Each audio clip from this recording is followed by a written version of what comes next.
fondamentale, la fondation des apôtres et des prophètes.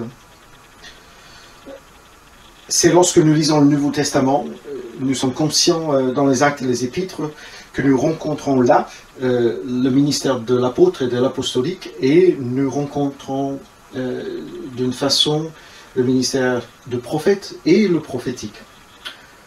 Alors il y a un croisement distinct des chemins suite à l'ère néo-testamentaire, lorsque les pères de l'Église introduisent une autre manière de concevoir l'Église, dans sa fonction, son ministère, etc. Nous croyons que le ministère apostolique et prophétique n'a jamais cessé d'exister dans l'histoire de l'Église. Qu'il soit reconnu en tant qu'apôtre et prophète, c'est encore une autre question, mais l'Église n'a jamais cessé d'avoir un témoignage apostolique et prophétique.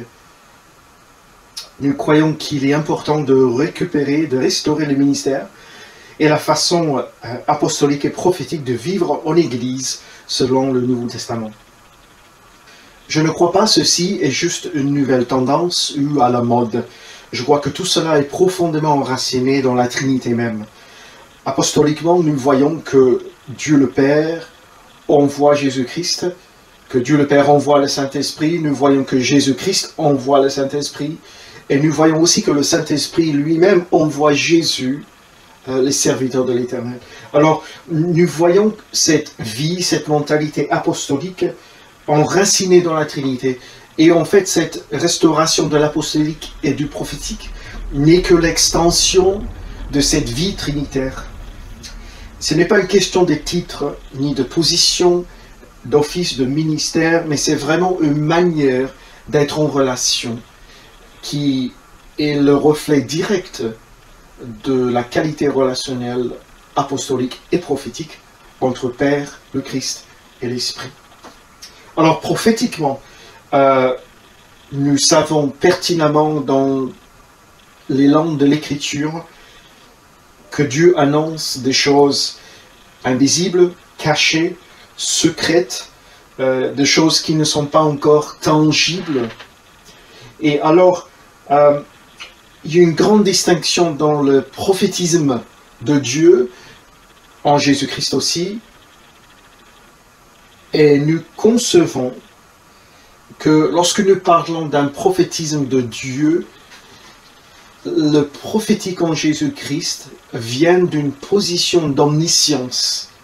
C'est-à-dire que Jésus ne prophétise pas comme nous, mais quand il prophétisait en étant Dieu, l'origine de son prophétisme était l'omniscience, puisqu'il est Dieu.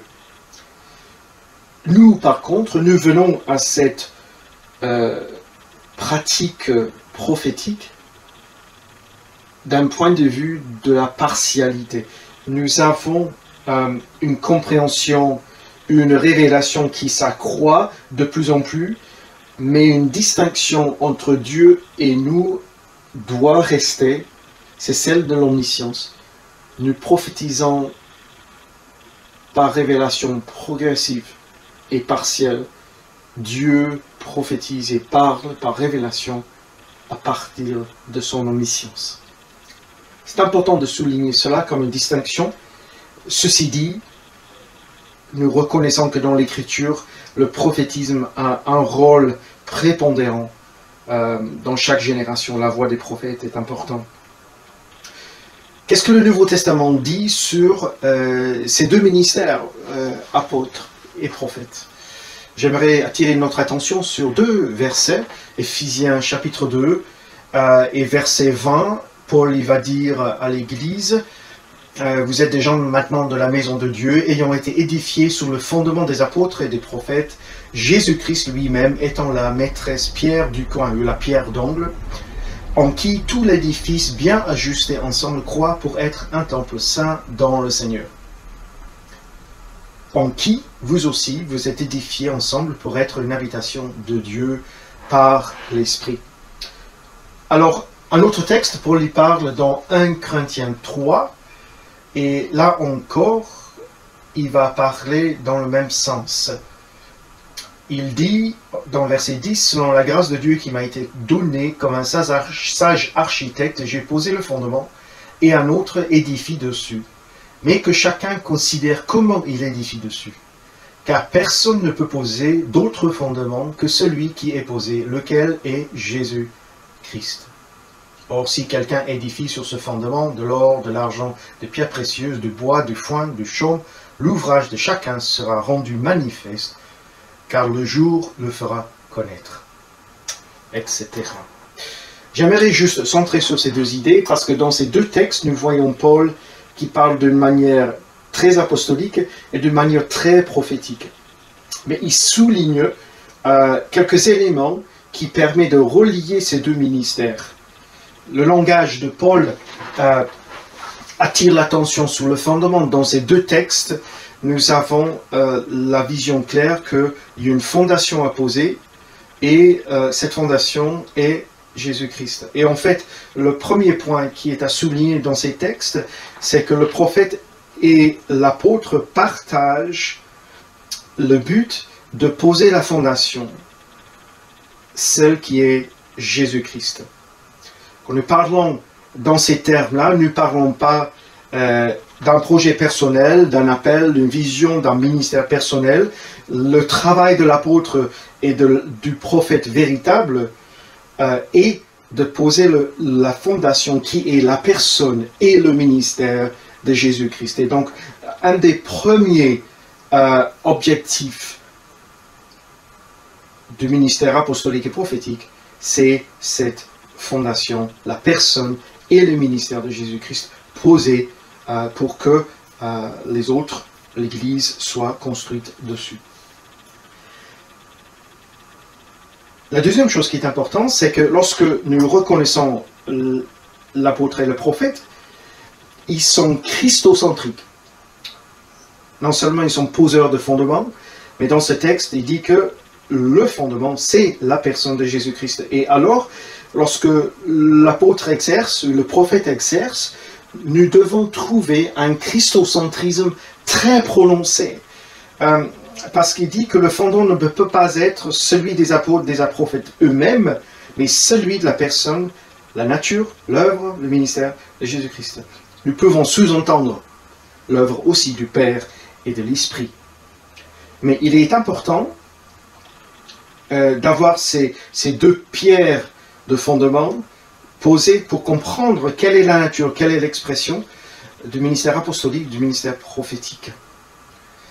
Paul y dit, dans son texte d'1 Corinthiens 3, qu'il a posé un fondement, mais il dit aux autres de faire attention à comment chacun bâtit dessus. Alors dans ce texte, on doit comprendre que ce n'est pas forcément l'apôtre et le prophète qui bâtissent eux-mêmes. Ils sont d'abord et avant tout poseurs de fondements. Ils équipent, ils libèrent, ils construisent chacun pour ensuite bâtir sur le fondement. En fait, leur profond souci, c'est que chaque chrétien soit bâti sur Jésus-Christ, construit en Jésus-Christ et Jésus-Christ en eux. Ça va les unir. Et après, ils vont libérer dans cet équipement du corps de Christ et des croyants pour que chacun bâtisse sur les vérités de Jésus-Christ. Avec la mesure qui lui est donnée, Paul va donner 6 matières pour donner des exemples de comment les uns les autres peuvent bâtir. Le but, c'est que même l'argent, l'or, la pierre précieuse, oui, c'est plus dur, donc c'est plus durable, mais en fait, Paul, dans ce texte, ramène le message clé que c'est la personne de Jésus-Christ qui est encore plus durable que l'or, que l'argent, que la pierre précieuse. Et alors le prophète et l'apôtre vont bâtir le croyant de cette façon-là. Quand on parle de révélation et de compréhension, il est important d'encore voir un petit peu les distinctifs apostoliques et prophétiques.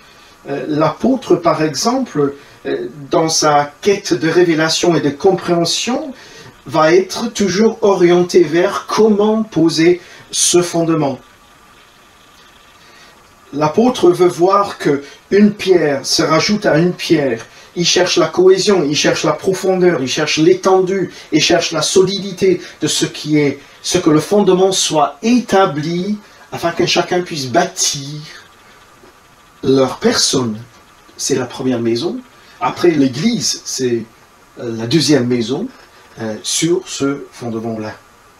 Alors, le prophète, il cherche la même chose, mais en même temps, il va y arriver par un autre chemin. Le prophète est souvent dans le vent d'inspiration. Il a des paroles, une direction spécifique. Le prophète se soucie de ce qui se passe autour du trône, dans la présence de Dieu, dans les lieux célestes. Et il se soucie de ce qui découle du trône de la grâce, là où le Père et Jésus, l'agneau et l'Esprit, il réside, il demeure. Il est soucieux de l'origine, comme l'apôtre, mais d'une autre manière. Et le prophète a le souci, et là il rejoint l'apôtre, dans le sens de voir descendre et incarner dans les vies des chrétiens et dans l'Église la richesse, l'abondance, l'héritage de ce qui se passe dans le ciel. Il veut ramener ça pour que ce soit fondateur dans les vies et dans l'Église. Ça fait partie de ce que cette équipe apostolique et prophétique vont amener à ce travail de fonder et de bâtir. Nous pouvons penser que peut-être c'est que pour des spécialistes, c'est que pour certains. Il est vrai que dans les textes bibliques, les ministères sont nommés spécifiquement parce qu'ils ont une portée dans l'édification. C'est vrai, leur mesure, leur sphère est plus grande, mais la Bible nous parle de telle manière à comprendre que lorsque nous parlons de la restauration de l'apostolique et du prophétique, de manière authentique, nous voulons croire que chaque croyant est apostolique, que chaque croyant est prophétique.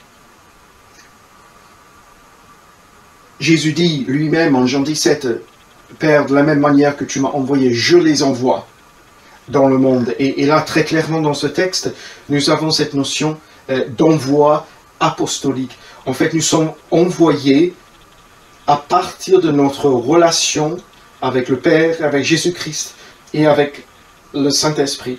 Et dans cette communion dans laquelle nous sommes, c'est de là que nous sommes envoyés dans la vie, dans nos familles, nous sommes les envoyés de Dieu. Donc nous sommes mandatés d'aller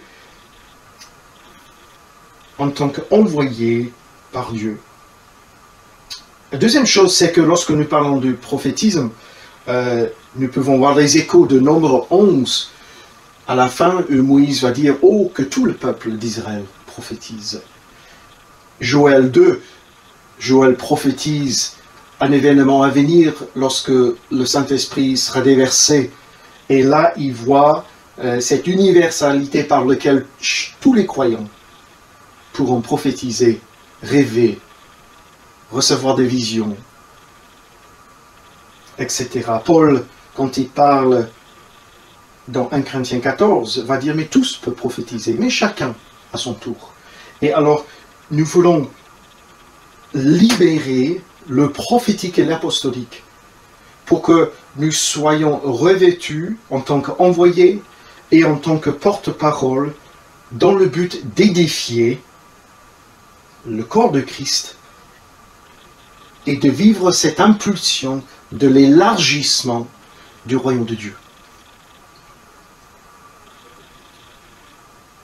J'aimerais que nous puissions vivre cette mentalité-là.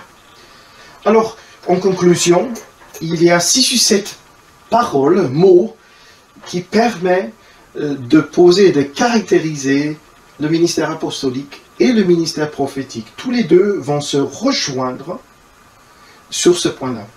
Et j'aimerais juste simplement vous donner les mots.